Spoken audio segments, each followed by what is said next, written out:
numbers are popping up here on the screen. So just to give people a couple of minutes to join, we'll do the poll. So I'm delighted to have David Hallett from WORKINLDN as a new partner to the Office Management Group, first and foremost. So welcome and thank you for joining our fabulous group.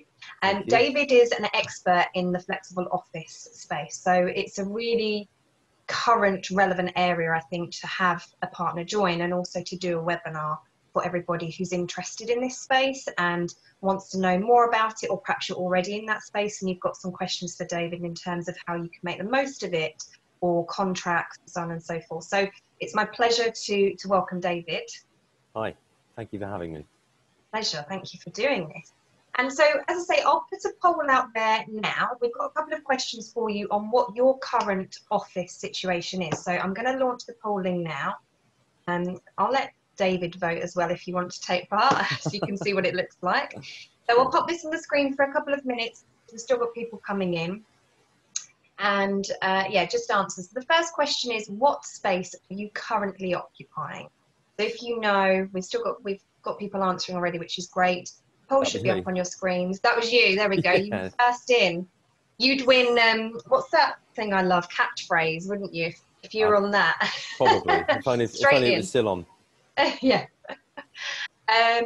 So leasehold serviced office, co-working, this kind of newer co-working flexible office space, or other.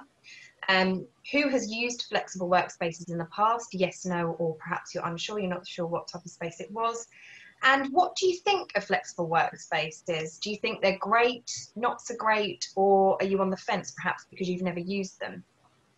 They're the three questions. I'll end that in another sort of 10, 15 seconds. We've still got people coming in, and then we will make a start and share the results. So yeah, really keen to find out what everybody's situation is. Okay, so pretty much everybody's voted. So I'm going to end the polling now, and I'll share the results so everybody can see. So leasehold is the current top. 64% of you are using that. Then 50% of you haven't used flexible workspace in the past, but followed by 43% who have. And then most of you are on the fence. I'm assuming because the majority of you are in leasehold and you haven't used one in the past. By the results there, it looks like that's probably the reason for being unsure in terms of what you think of those spaces. And then 36% of you think it's great, and just 7% of you not. So that will be an interesting one to find out more as to why. Yeah, that's interesting. So a lot of you are in leaseholds, and you're obviously here because you want to find out a bit more. So you're in the right place. Yeah. And actually the webinar today is basically targeted really at a bit of education and shading in the background on what flexible workspace is, where it came from, and why it's particularly relevant today as well. So hopefully some of those questions that you have will be answered by the time we're finished today. So thank you for filling that out. Perfect. Yeah, super. Thank you very much, everybody. So I'll stop sharing the results. We've got another poll that we'll do some way in between as well, to find out what your situation is looking forward, given the wonderful curveball we've all had thrown at us this year, the big C that I shall not mention. I'm sure David may use that word during the webinar. I've got a whole slide on it. So don't worry.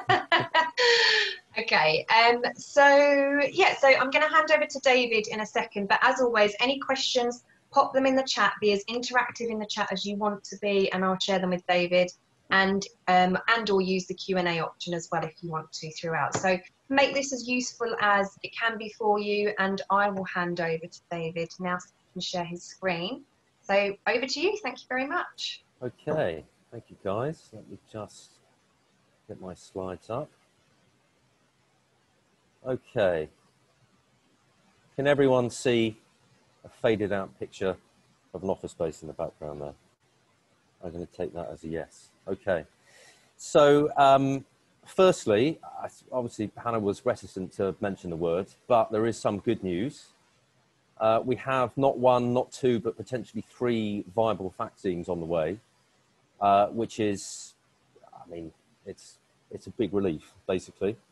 I work with a guy who runs a flexible workspace, whose other half works for the Department of Health, and she has basically said that the reality of this situation, certainly the feeling inside the government, is that we're going to be living with this until there is a vaccine. So the fact that it looks like now we may even before Christmas have some vaccines out distributed amongst some people in the public is quite a relief. So, but of course, one challenge that we face with that is that now that a sense of normality is around the corner, we've got to start thinking about what we're going to do about our office space and what this new normal is that everyone is talking about.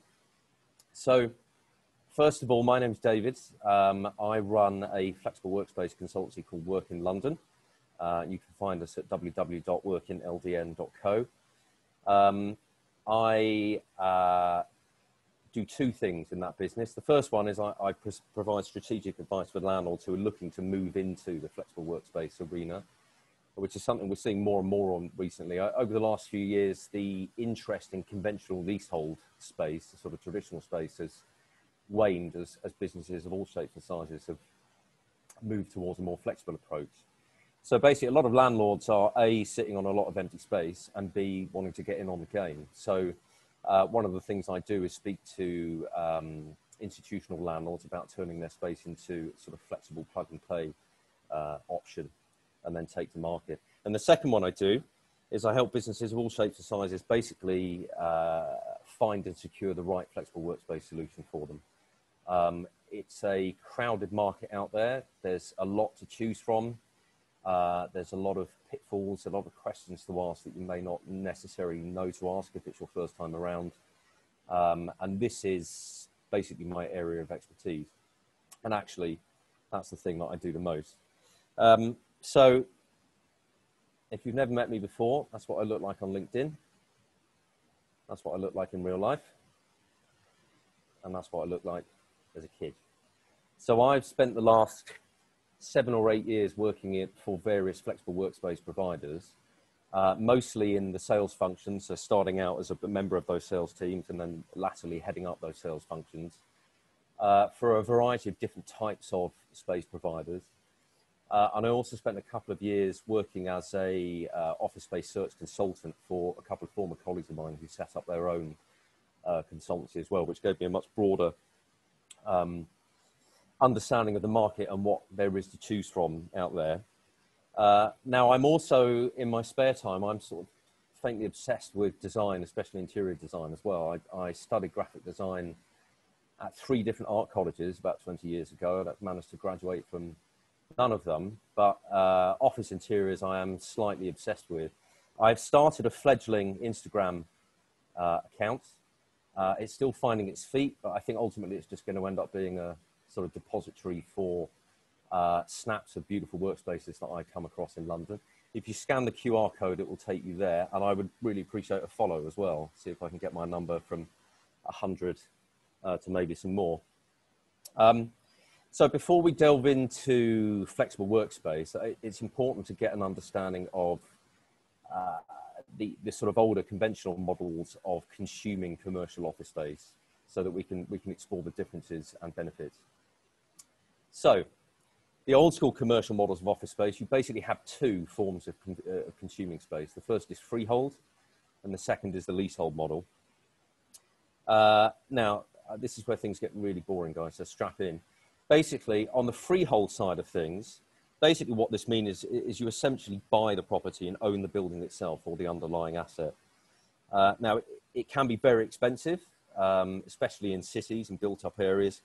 But like buying a house, you're essentially paying down an asset that in most cases is going to appreciate or rise in value over time. And the second is leasehold. So with a leasehold property, you're effectively renting it from a superior landlord who owns the underlying asset.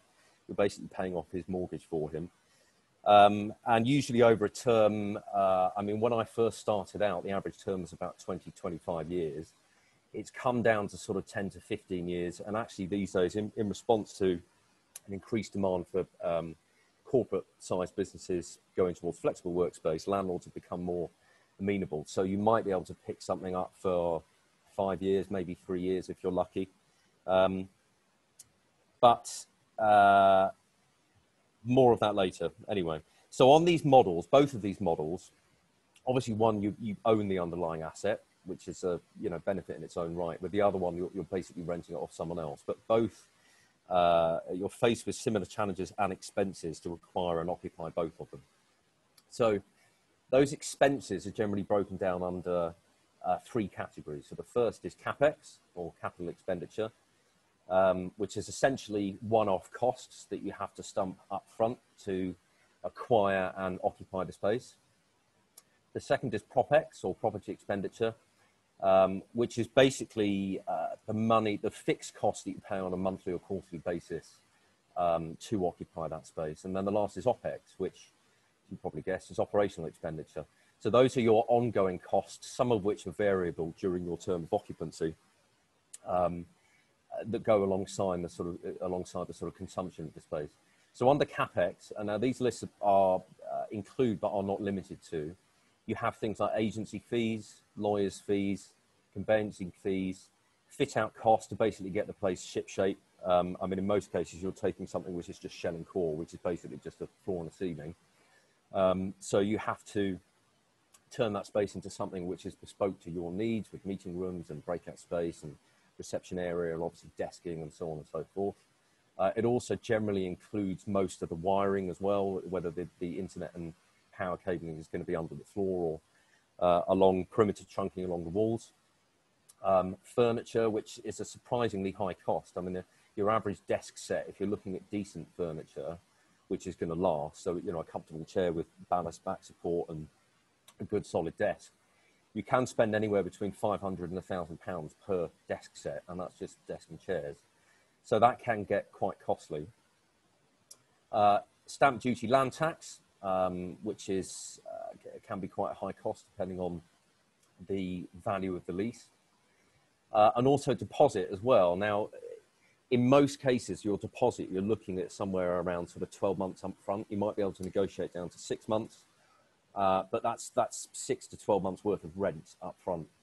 And that, of course, is assuming that you actually pass the landlord's sort of credit checks and that your company has the right sort of trading history and covenant to back it up, which is another reason why this isn't really ideal for startups or scaling businesses who don't have a trading history yet, which is another reason why the interest in the flex space has grown over recent years, as has the sort of rate of uptake of new businesses being started as well. You know, for that single reason, the covenant and trading history, it tends to price most new businesses out of the market. Then with Propex, you've got your rent, or if it's a freehold, then your commercial mortgage payment. Your business rates, which in case anyone doesn't know, it's basically the commercial property equivalent of council tax. It can be pretty high depending where you are and the size of the property. And they are subject to hikes, as most tax are. A couple of years ago, they went up about 20%, which was a bit of a shock for most businesses. Your service charge as well. If you have a leasehold, then you're basically going to be paying a sort of maintenance fee to the superior landlord. And then on OPEX, you've got things like utilities, so heating, water, electricity, and so on. IT, now, a portion of IT also goes into Capex as the sort of upfront cost. So basically what you've got to do is you've got the shell and core building. This is just a naked frame. One thing that's going to be pretty important is internet connectivity, which means that you have to instruct an internet service provider like BT or whoever to come in and give you internet. Now, that can be quite costly up front.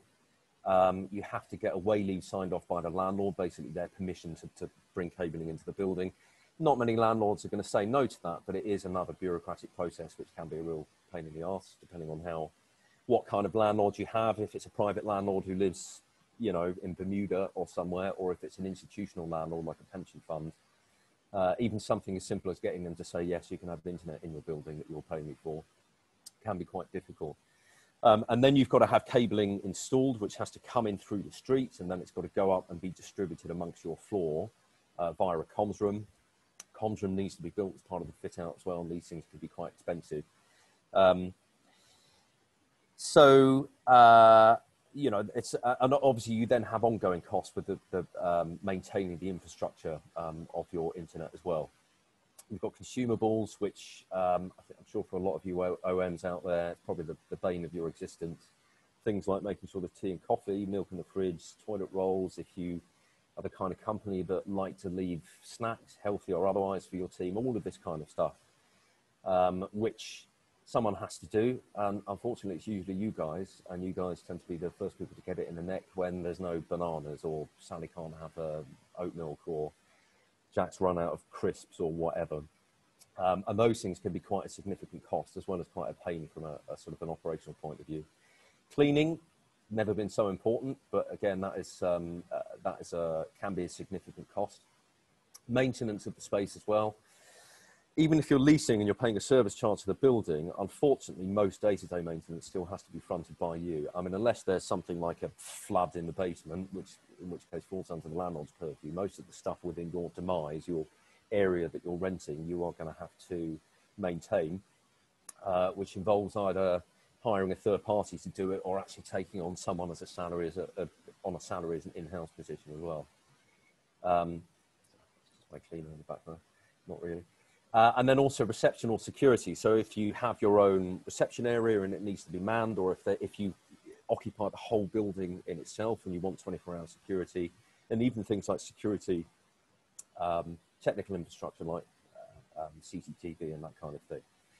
So these are basically nearly all of the costs and challenges that you face when you're occupying either a leasehold or a freehold. Two other things that are worth considering, especially when it comes to the leasehold side, is the first one is you've got your exit costs, which is basically what people call delapse or dilapidation. Now, personally, I can't speak for every conventional landlord out there in the world, but it is, I think it's kind of the biggest con in conventional commercial office space, because basically what you have to do is you in a nutshell, you spend thousands of pounds in fitting out the space, taking this sort of bare bones of a building and then turning it into something habitable with meeting rooms and carpeting and, you know, et cetera, arguably improving the value of the asset for the next occupant when you move out. But when you move out, the landlord charges you to basically put it back to the state it was in before you took it on. Now, if you've done a good job, not many landlords actually bother doing that, because it's quite an attractive, I mean, it's a bit like renting an unfurnished or a furnished flat. If it's a furnished flat, you can get a bit more for it, basically. So personally, that's something that has always stuck in my craw a little bit, but anyway, something else to consider. And then the last thing as well is back in January 2019, if anyone can still remember 2019, there was a change in accounting legislation, which I'll try not to bore you with it, but basically a piece of accounting legislation relating to property called IRFS 16. Basically what that means is from that date, businesses would have to list any leasehold liability, conventional office space leasehold liability, on their balance sheet as a liability. Which obviously being one of the biggest overheads for any business, can have quite a big, significant impact on their perceived profitability and cash flow. So that was something that took a lot of occupiers of conventional leasehold space by surprise, and actually another reason why at the beginning of last year, and that last year was quite a boom year for flexible workspace, because a lot of businesses thought, well, hang on a minute, this sort of changes the game for us. And with flexible workspace, it's not something you have to do, because technically it's not a lease that you're taking, it's sort of a service contract. You are paying for a service and licensing a space within a building. So now the difference between those two scenarios, leasehold and freehold, apart from obviously with the freehold, you actually own this asset. So at least this thing is growing in value and you're paying it off as you go. The other one, you're basically just paying off someone else's mortgage and borrowing it from someone else and paying them for the pleasure. But there is another crucial difference between them, and that is flexibility. Now, the difficulty with this is with a freehold, although it's a bit of a pain, if you find yourself in need of more or less space than you originally committed to, you can always sell up or you can sublet it to someone else. It can be a bit of a pain, but you have that option. But with a leasehold space, you're stuck with it for the length of term. So this finite space that you signed up to that was appropriate, 2 years ago, you're now stuck with for another 8 or so years. And there is very little flexibility in that with landlords, because Most institutional landlords, they value that asset based on the committed rental income. So if someone has signed up for 10 or 15 years, paying X amount per quarter for 10 or 15 years, that feeds into the valuation of that underlying asset.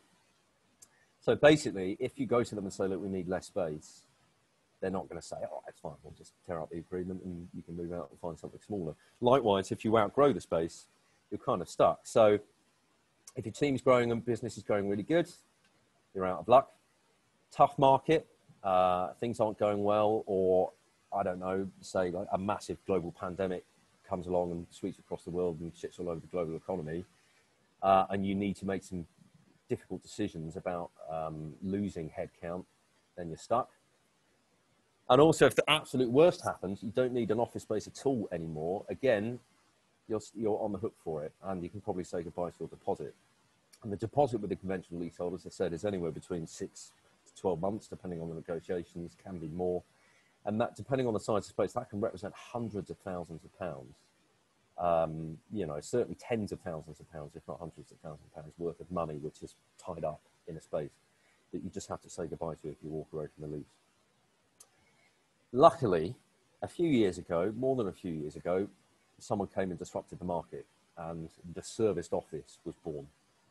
So what we're going to do now is basically, I'll try not to bore you with it, but we're going to go through a sort of brief history of the flexible workspace, at least in the UK anyway. It's about as far as my knowledge extends. So in the late 70s, there was a guy from Northampton, I couldn't find his picture, and he came back from a business trip to New York, and he came across this business model over there that he liked the idea of. When he came back, he told it to his wife, and she, being the more enterprising one of the pair, persuaded him to go into business. And in 1979, in Northampton, the two of them opened the UK's first ever serviced office. The business model was basically simple, really. It's ready-made, fully furnished office space in a building that you share with other similar businesses and share communal spaces like kitchens and reception and so on and so forth. But rented on much more flexible terms, usually 12 months for a monthly, what's called the license fee, which is basically a single fee that covers your rent, business rates and service charge, all under one invoice. Now, the idea spreads, and other enterprising people, like a chap called Mark Dixon, who runs the world's largest flexible workspace provider you've probably heard of, called Regus, or rebranded to IWG, took the idea and basically spread it across the world. And others picked up the mantle as well. But it was a complete no-brainer versus the old model. I mean, as described, all of the hassle and cost and risk that you have going into a leasehold space. With a serviced office, the deposit is generally 2 months, and then you pay a month up front. It's pretty much the same as renting a residential flat. You get a single monthly bill covering pretty much all of your OPEX and POPEX.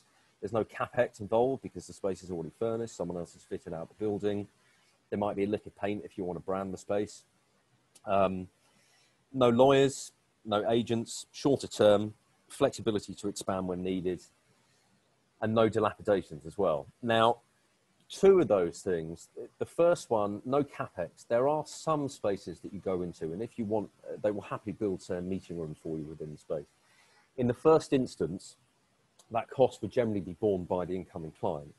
But to be honest with you, and I know this because I used to, you know, manage this process from the sales side, that kind of thing can usually be buried in the license fee some way through the negotiation process. So whether it is paid for by the client but amortized in monthly payments over the term, and then obviously you negotiate the monthly license fee down to a point where, let's say you start off with a list price at 10,000 a month, you should wind up at probably less than that, including the monthly payments for, you know, any sort of fit out or decoration costs. But increasingly these days, a lot of flexible workspaces, especially at the moment because of the state of the market, which we'll touch on later, especially this side of Christmas, they will bend over backwards to do. They will just swallow the cost because it's all about occupancy at the moment. But even when the market isn't in a slump, which it has been for the last few months, a lot of providers are actually, I mean, I used to work for one, that their whole thing was that when you join them, they will decorate the office to your taste free of charge as part of the welcome. And I'm not just talking about, let's just, you know, the shade of elephant's breath grey. They will sit down with you with mood boards, incorporating things like different wallpaper textures and different shades of paint and desk lengths and cushions and pictures and mirrors on the wall and clocks and all that kind of stuff. Because as far as they're concerned, they're not the only one that do it, but as far as they're concerned, it's the, you know, they want you to be invested in the space within the building that you occupy. They want you to feel like it's yours. And it's just a nice little welcome, you know, thank you present for giving them your faith and taking a risk on them, basically. So, there was a time when what were called serviced offices, or even worse, I fucking hate this term, business centres, you know, in the heyday of them during the 90s, they were pretty bland and they used to look like this, which is, yeah, really, although there is a picture on the wall, so fair play. But then a few years ago, a company who you've probably heard of called WeWork came along, and they basically ripped up the rule book on design and layout for a start. There were some other flexible workspaces that were sort of pushing the boundaries of the concept of what the serviced office was, and were taking their influences from, rather than taking them from other serviced office providers, they were taking them from hospitality companies, so hotels and private members clubs and health clubs and that kind of thing. But what the most significant thing WeWork did is that they basically built their offices with glass walls instead of solid walls, but expanded the breakout area and communal areas hugely. So the idea was that they wanted to draw businesses out of their offices and into the wider community. Not all businesses are up for that, which is fair enough. But it was a significant difference from the old model. I mean, the problem with the old serviced offices is that, I mean, apart from being very bland, you would have your office that you would rent on a license fee. And then you would have maybe a couple of meeting rooms, and there would be a reception, and there'd be like a small kitchenette, and they'd have tea and coffee and fridge and that kind of thing. But the problem is that, firstly, if you wanted to do anything else, like, say, print something or hire a meeting room or make outbound phone calls or connect to the internet, you would usually have to pay extra contract service fees on top of that. But also, at a time, the way the commercial property market works is that people still believe that if you didn't have your own space, leasehold or freehold, then you weren't a proper company. And people didn't want to be associated with companies like Regis and other similar providers because they thought that the impression that gave is that their business wasn't stable. You know, they were having to rent a sort of temporary space and share it with other people. So it was almost a bit of a dirty word. But what WeWork did, apart from what people call activating the space these days, which is a slightly wanky term, but it sort of does the trick, really. What they were basically doing is taking these grey boxes that here's your space, here's your internet, I'll be on reception if you need me, and actually creating an experience, a hospitality experience within them. Incorporating everything from wellness to fitness and mental health and variety in terms of space. So you would have things like maybe gyms on site, lots of open air roof terraces, biophilic design, which basically just means a shit ton of plants, but it's scientifically proven to just improve the air that we breathe and increase productivity, and it just makes you feel like you have that sort of innate connection with nature that we all need. But things like wellness programs, so yoga on the roof or HIIT classes, or things like snacks and just little surprises. Like today we bought everyone breakfast in the breakout space to go and help yourself. And they would do networking events that were hosted by the clients, and they could do whatever they want. They could host an event and invite other clients in the building or their own prospective clients, and it was all free and all catered for. So basically the idea was just to sort of get people together and make your day at work feel less like a day at the office, basically. And the most important thing that they did really is they took what used to be a dirty word that no one wanted to be associated with, and they turned it into a lifestyle brand. So they also brought with them a load of institutional investment interest, which means that over the last few years since they appeared on the scene, the market is now awash with so many different new kinds of flexible workspace. They all have the same sort of bare bones offering, but they all have slightly different. I mean, it's like any brand, like two pairs of jeans are the same, right? But you might prefer Levi's over Armani or whatever, just because that's your thing. So now people wanted to be associated with them. And whereas once the question would be, I'm in a serviced office, oh, is it Regis? It's now I'm in a flexible workspace. Oh, is it WeWork or is it Uncommon or is it Fora? And these are now things that people, what they wanted to do was basically make people wake up in the morning and think, I'm quite looking forward to going to work because they've got that. They do like the barista does like a oat milk, frappuccino, whatever. I'm not a coffee drinker, as you can probably tell. And it's better than it is at home. And there's going to be snacks there, and I can go for a run in the gym at lunchtime, and then we can have drinks after work in the breakout space, maybe have a game of pool at lunchtime. And also a variety of space as well. So whereas previously it was just your desk in the office and then a meeting room with a boardroom table, now they have things like phone booths or focus booths that you can jump into. It's incredibly important now with everyone on Zoom every 5 minutes. And different types of meeting rooms, some with sort of low-slung, soft seating meeting, sofas and coffee tables, that kind of thing. Meditation rooms, prayer rooms, new mother rooms for breastfeeding and so on.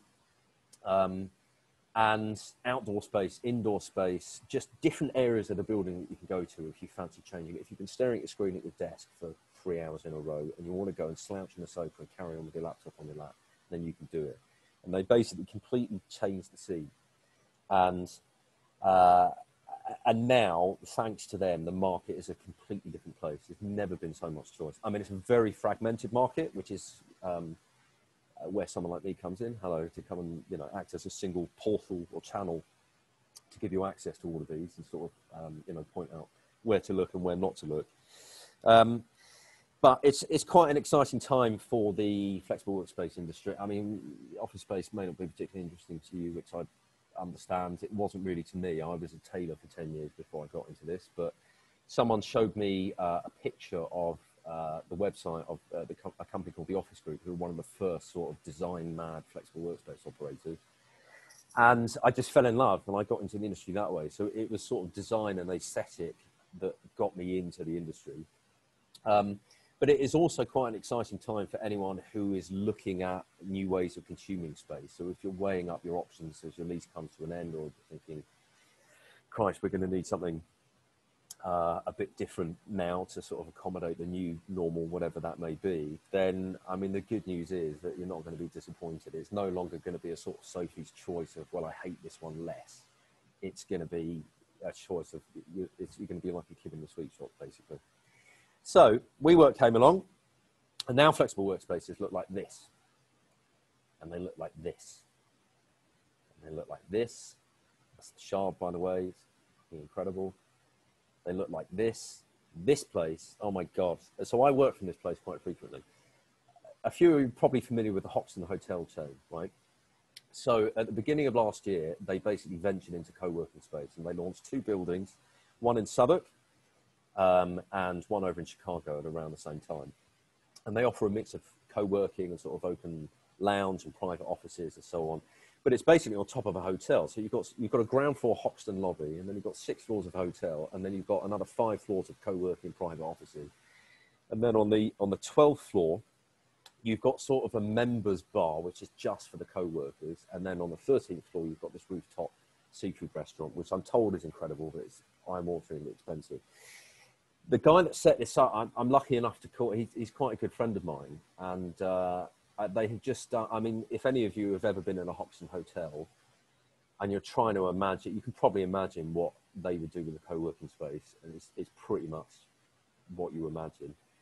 And I'm so impressed by what these guys have done that the guy that set it up, Ian, he and I and another friend of ours have actually started another business, another fledgling business, which I'll tell you about another time. But basically what we're looking at doing is catering for the sort of new need for local co-working space, which avoids a commute into London, but means that you don't have to work off your kitchen table for the day, in sort of smaller suburban areas, but with an eye on hospitality. So we're doing it all from a sort of food and beverage provision. And anyway, I could go on, but I'll tell you about it another time. They look like this, sort of boutique hotel style. This is a company that I used to work for.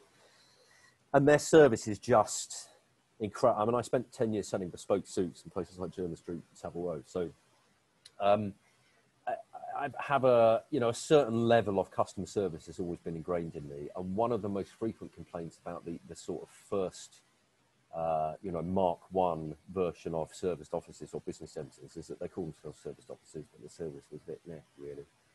Now, there are lots of places out there that offer fantastic service now. I can vouch for these guys personally because I've used to be the commercial director, and they basically model themselves on a boutique hotel. They're unbranded, so if your clients walk in, it doesn't look like you're in a WeWork or a Regis. And they have large teams on site, and those teams are basically an extension of your business, whether it's in reception or in the business support, whatever. And they will do pretty much anything for you. I mean, like, Valentine's Day was always the busiest day in the buildings because all the guys and some of the girls would forget. So the team would be running out and getting cards and chocolates and flowers and, you know, roses and that kind of thing. They wouldn't charge for the service. They would just invoice back the cost of the box of chocolates or the card or whatever back on your sort of monthly invoice. But they will do pretty much anything for you. And rather than seeing it as some of the older style service offices used to, as an opportunity to, you know, shake you for a bit more change, they do it just because it's in their nature to be helpful. They're not alone. There's lots of flexible workspace providers that do that. But like I say, I vouch for these guys personally. And they look like this. Now, a picture of a stairwell you may think is terribly boring, but this is a building that opened, I think, at the beginning of this year, and it's in Canary Wharf. Canary Wharf is no longer what you think of as Canary Wharf. I fucking love Canary Wharf, but we'll talk about that another time. But this building, what they've done with it is they've gutted it, or the 2 floors that they have, and it just looks like something out of Mad Men. I mean, it's like identical. It's like you're going to bump into Don Draper. And what they've done with it is just incredible. And they have such a variety of spaces. They've got a gym on site. They've got a barista cafe area, you know, shower facilities with, you know, towel service, toiletries, that kind of thing. I mean, it's basically like a hotel for businesses. Which is really what modern flexible workspaces should be, certainly going forward after COVID, but we'll get onto that. They look like this. This is actually the building that I'm sitting in today. This one is in Borough. It's got a restaurant downstairs. Again, it's got a gym, towel service, 24-hour concierge. You know, this is the kind of thing that we mean when we're talking about flexible workspace these days. This is another... I'm sorry, I don't want to bore you to death, but I mean, just look at it. Look at the colour scheme. It's just beautiful. I mean, there's some choices in there. Some people might think, well, peach stalls, but it just works with everything. It's clean and it's light. It's just somewhere that you want to go, basically. This place basically started by the people behind the Ministry of Sound. This one is down in sort of Southwark-ish area. It's an old Victorian schoolhouse. They've gutted it. They've really... they've played to the strengths of the fabric of the buildings. There's lots of exposed brickwork and you know, steel girders and so on and so forth, and it's just stunning. And again, it's got like a what's the word I'm looking for? It's like a deli counter downstairs as well, and there's a bar, and they have DJs after hours and that kind of thing. It's just stunning. And this place, so these guys, their whole thing is biophilic design, which I touched on earlier. But this building, which is over in what they call it, Spitalfields, sort of Brick Lane, really. But this building has over 2,000 individual live plants throughout the whole place. It's a bit mad. Their architect that they went with, basically their whole thing is they don't believe in straight lines, which means that all of the offices are kind of kidney shaped and so on. So it's a bit impractical, but it is pretty stunning. And they've got that, David, is that second home? It is. Have you been there? Yes. Oh my God. I did some work for a client there way back when I started my business, and I recognised it. So I was like, I know that one.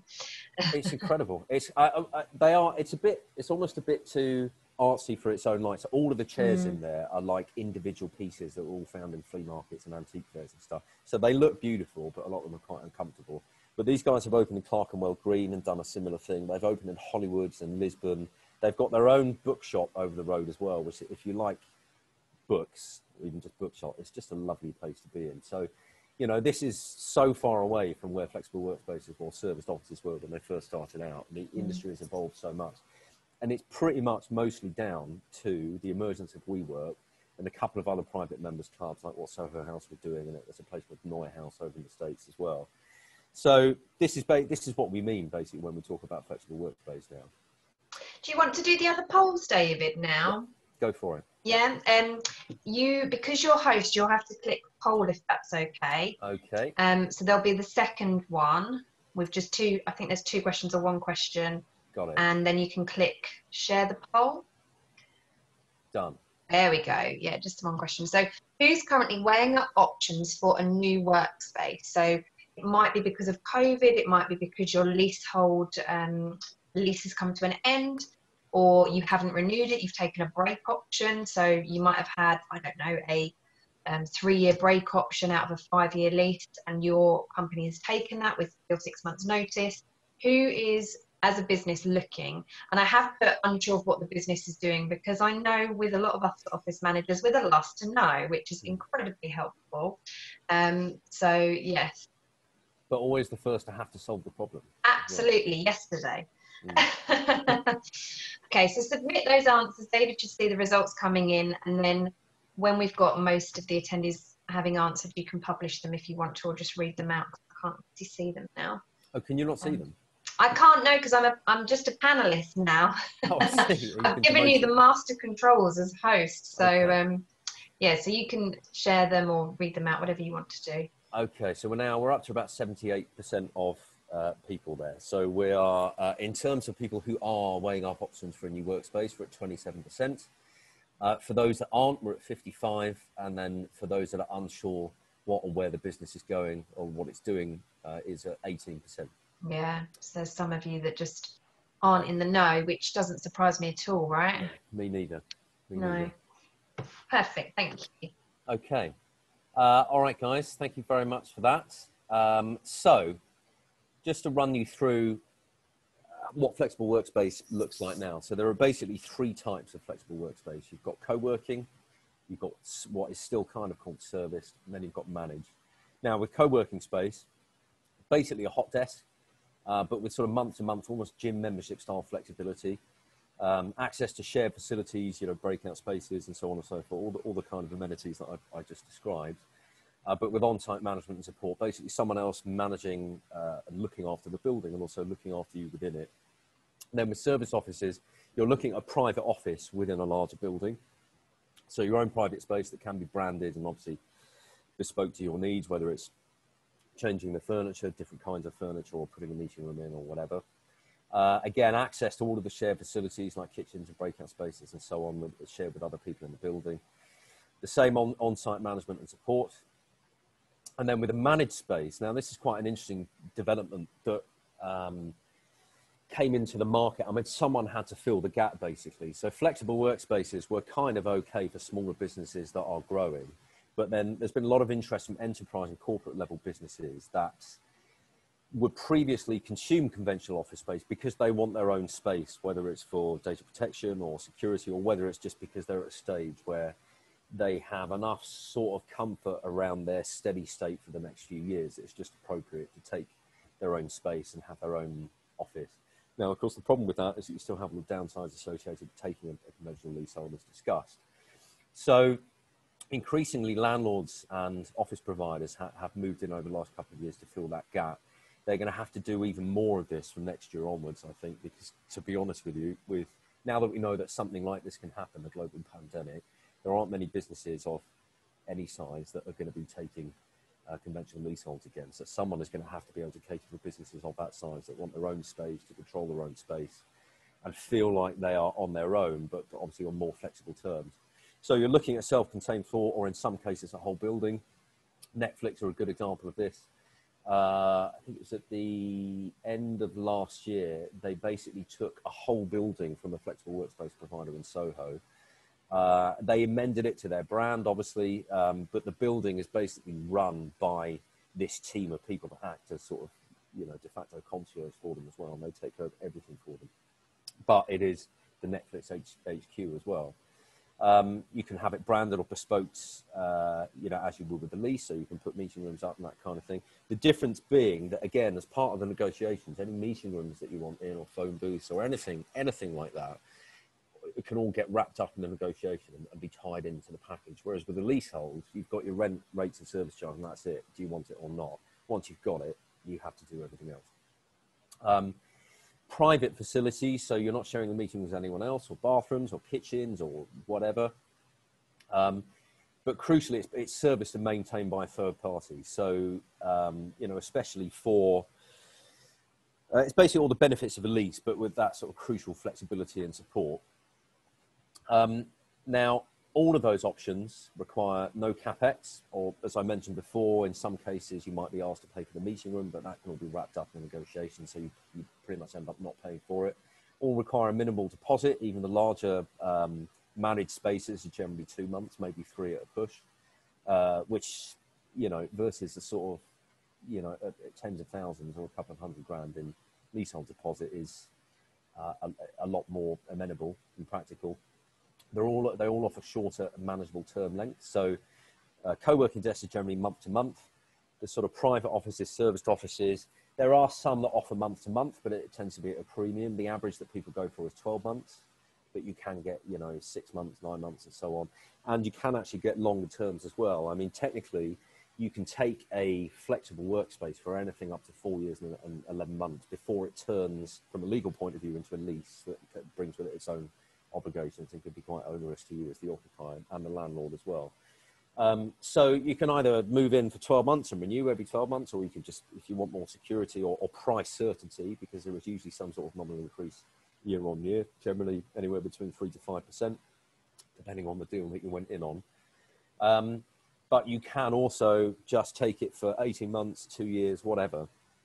They offer the flexibility to grow or downsize as well, which, you know, growth is always a good thing. But I think I was commercial director of a flexible workspace, or sort of interim commercial director, when the first lockdown hit. And all of a sudden, my job went from being selling new space to basically helping existing clients sort of rearrange their license agreements to cater for the uncertainty in the fact that they're not using the office, or they've had to let people go. And the flexibility, if needed, to be able to downsize and reduce your monthly property liability was a lifesaver for a lot of those businesses. We weren't the only company that were doing it. A lot of flexible workspaces have been very pragmatic. I've heard a few horror stories, but on the whole, been very pragmatic and doing what they can to help. Bear in mind that most flexible workspaces actually lease their space from a superior landlord, so they have their own rental liability to cater for. So they're sort of stuck in the middle, but still they've done what they can to offer discounts or rent freezes, rent reductions, or, you know, move things around to basically help their clients survive. Because obviously, without their clients, the flexible workspaces wouldn't survive.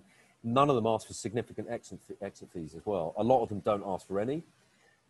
Some of them may ask for a standard sort of per desk or per square meter charge. To be honest with you, it's all part of negotiations. That's where people like me come in. But all of them pretty much offer the same thing. And when compared to the old conventional leasehold model, it just feels like a no-brainer, really. Now, there is an argument that they are more expensive, and to a degree they are, yes, because you're paying for the flexibility and the pleasure, if you like. You're paying to de-risk, and you're paying for someone else to you know, take the hassle out of all the things that you'd have to do yourself. But really, it isn't a sort of hard and fast rule that they're more expensive. It really depends on a lot of factors. The main difference, really, especially if you're going into a serviced office as opposed to a managed space, is that your actual office space or space per desk is generally smaller than what you enjoy in your own leasehold space. But the trade-off with that is you're only paying for that space. The rest of the space in the building, it could be several thousand square foot of roof terraces and breakout spaces and kitchen areas and phone booths and gyms and what have you. You also have access to as well. So, you know, depending on where you see the value in your property spend, actually, you know, it's sort of pound for pound. Personally, I think it's better value, but, you know, it's just me. So basically, the two things that these, I guess there are two types of business that I've come across over the years, and business owners and people that I've dealt with. There are some that see the value in the sort of intangibles, and these things are catered for by flexible workspaces in abundance. So we're talking about the sort of employee engagement, attraction of talent, retention of the talent, the day-to-day experience of your team members. If these things are at the heart of your business, then these places offer comfort, hospitality, atmosphere, aesthetics and design, human connection. Remember that? Variety of space. So like I said earlier, if you're sick of sitting at your desk, you can go and sit out on a sofa or whatever, or a hammock in some cases, believe it or not. wellness programs, so things like fitness classes and healthy food drives that are laid on, and yoga classes, mindfulness classes, and programs that sort of facilitate that as well. Events as well, whether they're your own or a sort of an event program that you can attend if you wish. Biophilic design, as I mentioned, but most importantly, employee engagement as well. Like I said earlier, the name of the game is to want your team members to wake up in the morning and think, quite up for going to work. You don't want them to dread walking into the office every day. You want them to feel that it offers an experience and an atmosphere and a sort of sense of engagement and investment that competes with any other type of hospitality experience. I've also dealt with a lot of business owners that aren't really interested in all of that stuff, which it depends on the nature of their business and what kind of leaders they are as well. But fair enough, that kind of thing isn't where people see, where everyone sees value. But at their absolute sort of base level, what they offer for business owners is manageable costs, visible costs on a monthly basis, low risk as discussed, and then that crucial flexibility, which has never been as important as it is today. So why is all of this important? And now more so than ever. In a word, told you I had a slide about it, COVID came along. So what basically happened, firstly, during the first lockdown, a lot of businesses learnt the hard way that being contractually tied to a finite amount of space over a long term with no real sort of rights or flexibility was just, for some businesses, was the death knell. For others, it was the choice between being able to retain some of their valued team members or not. And it can just be make or break for businesses. I had a client at the company that I worked for during the lockdown that had just come out of the lease into a space. And I had to say to him, look, sorry, this is kind of bad timing, isn't it? How are you feeling? And he said, well, on the one hand, we're sort of 3 months into a 12-month term with a couple of grand deposit at stake. But if this happened, a few years ago, I would have been 6 years into a 10-year term on a fixed amount of space that I have no flexibility on, with a few £100,000 in deposit at stake. So, the difference and the necessity for that flexibility has just never been more evident. And unfortunately, it's unlikely that this is the last global pandemic. It wasn't the first, and it may not be the last, certainly novel virus that we see. So this kind of flexibility is hard to put a price on, basically. But going forward, my prediction is actually the biggest challenge that business owners will face when it comes to their property solutions is work from home. So I think that once all of this is sort of shaken out, the ultimate day-to-day reality is that most businesses, some begrudgingly, but some happily, are going to be offering their team members the flexibility to work from home 1, 2, 3 days a week, or as often as they like, basically. And well, they should as well, now that we know that it can work. But if one thing that several months worth of, after an initial peak, a drop in productivity and a rise in mental health issues and physical health issues, not having the right setup at home, if any, anything has been proven by that, is that the necessity for the HQ has never been clearer. So most businesses are still going to retain an HQ, albeit in altered form, whether it's smaller and you only have half a team in, or however you manage it. Or it may be a mix of co-working desks and a smaller office space, or even just a central hub with co-working memberships for people to come together 1, 2, 3 days a week to meet and get together and what have you.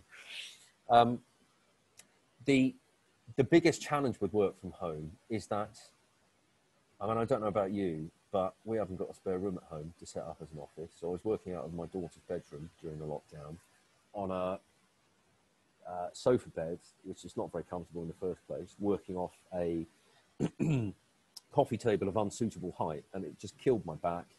And I felt like an arsehole because my kids were outside, and it's not like they were a nuisance, they're amazing, but I just felt like an arsehole because I had to pretend that they weren't, or pretend that I wasn't here. And for a lot of people, the reality is they might be in house shares, or they might be at home with family that they don't necessarily get along with. Or even if they do have some people obviously are lucky enough to be able to work from like a, oak panelled barn on their country estate, but others are not so lucky. But even then, it's just having some sort of separation between work and life. I think to begin with, there was a reported rise in productivity. And I think it was down to people thinking, well, this is great. I can wake up later and still be at my desk logged in half an hour earlier. And actually, because I don't have that hour's commute anymore, I can work half an hour later and still be home earlier than I was before. So, but after a while, I think people thought, hang on a minute, it's a bit rubbish. I'm just working longer for, you know, for no extra money. So, and I think sort of fatigue and routine set in, and people started to realise that this is not really sustainable on a full-time basis. But also, from a personal point of view, there are things that happen at home that you want to be able to vent about when you get to work with your colleagues. In the same way that there's shit that happens in the office during the day, that when you get home to your other half or your flatmates or whoever, you want to be able to say that, fucking hell, this guy still leaving dishes in the sink or whatever. And it works both ways. You need some sort of group of adult peers that you can talk to that aren't related to your home life. Otherwise, I mean, it's just a mash-up of the work-life balance. There is no balance at all. So the challenge for workplaces going forward is that they now have to compete with the comforts of home, though, because obviously some homes there is a creature comfort element to it. You don't have to bother with the commute, which is actually the biggest, for most respondents surveyed over the last few months, the biggest thing that puts them off the idea of coming back to the office is having to, you know, they haven't missed the commute. And so, you know, the name of the game is that really you want, as a modern future-facing business that cares, you want to be offering your team members the flexibility to work from home, but you need to give them a reason to come to the office, a reason to get out of bed, and a reason to brave the commute, something to be excited about, which is where, you know, the nature of these modern flexible workplaces is so paramount, because they offer an experience, whether it's to do with the sort of aesthetic or the comfort or the space or the coffee's better or you can catch up with mates or whatever.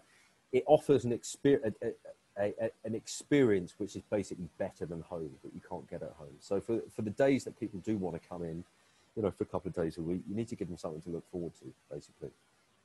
And I don't know about you, as much as I love my home, I'd rather work in a place like this every day, to be honest with you. So, like I said earlier, depending on what kind of business you are, you may be the kind of business that really cares about the well-being and experience of your team and puts it at the heart of everything you do. Or you may simply be a business that is looking at de-risking your property strategy. Flexible workspaces in all their shapes and forms and glory are really just a no-brainer going forward. So there we are. Thank you very much for your time. If you want to check out the website or email me direct, you can reach me at david@workinlondon.co. As I said, I'd really appreciate it if you want to check us out on Instagram and give us a follow, and likewise on LinkedIn as well. And I'll open the floor up to questions now. Thank you so much, David. That was really interesting. It's always nice to have a nose at these spaces because they often look so very different to a lot of our traditional offices. So it's good to have a sneak preview. Has anybody got any questions at all? Does anyone want to chat with me privately to ask David any questions about anything he's covered in the session, or about leases or flexible office spaces? No questions coming through. If anyone has any questions, by the way, I mean, first of all, one thing to mention, the service that I provide on the one side of my business, where I basically search and help acquire flexible workspaces for businesses. The service is free, as it is with most of my colleagues in the industry, because we receive an industry standard referral fee from a flexible workspace provider if you take space with them. So basically my time and consulting in that regard is free. It's on a no strings basis. So if you had any questions, if not now, then further down the road in terms of what to look for, what kind of questions to ask, what to avoid, who to avoid, and also most crucially during the negotiation process as well. I mean, having you know, run the sales functions for some of these companies, I know how these guys are incentivized and how each of their buildings are modeled from an investment perspective, so what they need to achieve and what they want to achieve. It's often not just as simple as saying, well, can you knock some money off the price? Because you open up the possibility that the answer is just no. Whereas, you know, if you hit that sort of log jam, what you really need is the sort of knowledge, or someone like me to come in and say, well, hang on a minute, I know what you guys are trying to achieve, and I know what you guys are trying to achieve. Let's come up with something creative around, whether it's rent freeze or sort of step payment arrangements. So if you have any questions about anything like that, then feel free to reach out now or via email at any point. Yeah, so you can help put a strategy in place really around the fees and pricing. So that's super.